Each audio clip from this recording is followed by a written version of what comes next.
بسم اللہ الرحمن الرحیم الحمدللہ رب العالمین والصلاة والسلام علی سید الانبیاء والمرسلین اما بعد، ایک ہی سوال آیا ہوا ہے، کیا قبرستان میں ہاتھ اٹھا کر دعا مانگنا جائز ہے؟ اس بارے میں لوگ ہمارے یہاں اختلاف کر رہے ہیں۔ بعض کہہ رہے ہیں کہ ہاتھ اٹھا کر دعا مانگی جائے، اور بعض کہتے ہیں ہاتھ اٹھائے بغیر ہی دعا مانگی جائے۔ صحیح طریقہ کیا ہے، رہنمائی کریں۔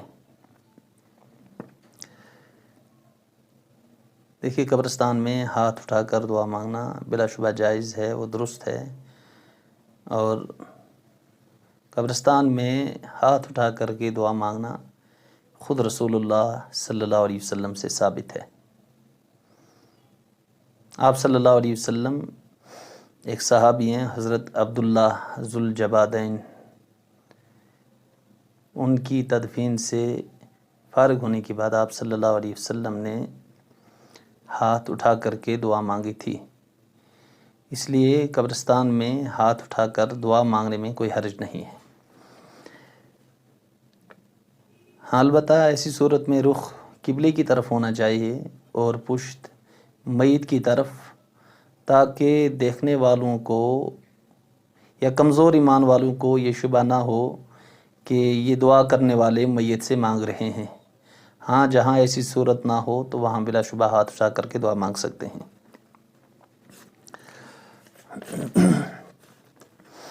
اسی سے ملتا جلتا ایک سوال ہے کہ میت کو دفن کرنے کے بعد اجتماعی طور پر دعا مانگنے کا کیا حکم ہے؟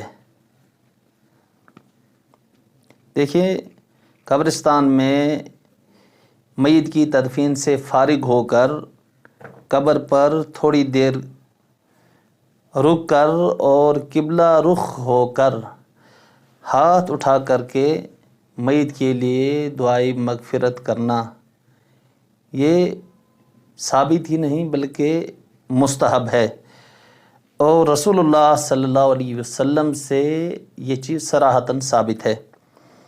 ایک صحابی حضرت عثمان ابن عفان رضی اللہ تعالیٰ عنہ روایت کرتے ہیں، قال کان النبی صلی اللہ علیہ وسلم اذا فرغ من دفن المیت فقال استغفروا لاخیکم واسألوا له التثبیت فإنه الآن يسأل۔ حضرت عثمان ابن عفان رضی اللہ تعالیٰ عنہ روایت کرتے ہیں کہ رسول اللہ صلی اللہ علیہ وسلم جب کسی میت کی تدفین سے، میت کو دفن کرنے سے فارغ ہوتے تو آپ صلی اللہ علیہ وسلم فرماتے کہ اپنے بھائی کے لیے اللہ تعالیٰ سے مغفرت طلب کرو اور اس کے لیے ثابت قدمی کی دعا مانگو، کیونکہ اب اس سے سوال کیا جائے گا۔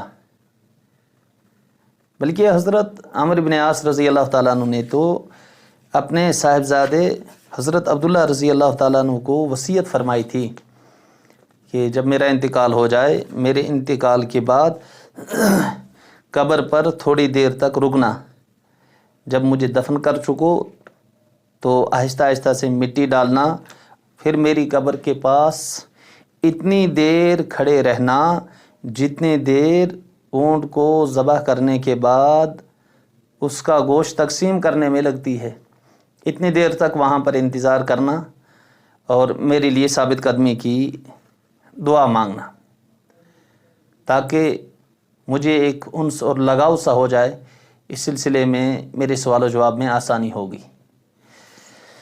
اس لیے قبرستان میں اجتماعی طور پر ہاتھ اٹھا کر کے دعا مانگنے میں کوئی حرج نہیں ہے، بلکہ رسول اللہ صلی اللہ علیہ وسلم سے یہ چیز ثابت ہے۔ ایک سوال یہ آیا ہوا ہے، اگر کوئی شخص مرنے سے پہلے یہ وصیت کرے کہ فلاں آدمی مجھے غسل دے گا، وہی میرا نماز جنازہ پڑھائے گا، اور یہ کہ فلاں جگہ مجھے دفن کیا جائے، کیا وارثوں کے لیے اس وصیت پر عمل کرنا فرض ہے؟ اور اگر عمل نہ کریں تو کیا وارث گنہگار ہوں گے؟ دیکھیے، اس طرح کی وصیت کرنا، کوئی شخص مرتے وقت اگر یہ وصیت کر جائے کہ فلاں آدمی مجھے غسل دے گا اور فلاں آدمی میری جنازے کی نماز پڑھائے گا اور فلاں جگہ مجھے دفن کیا جائے، شرعی طور پر یہ وصیت معتبر نہیں ہے، اس لیے کہ یہ امور میت کی حد اختیار میں نہیں ہے، یہ تو وارثوں کا حق ہے، وارث جیسے بہتر سمجھے ویسے کریں گے۔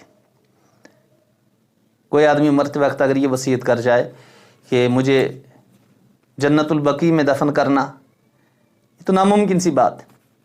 یا ایسے ہی یہاں بیٹھے ہوئے کسی آدمی نے وصیت کر دی کہ امام حرم میرا جنازہ پڑھائے گا، یہ بھی ناممکن سی بات ہے۔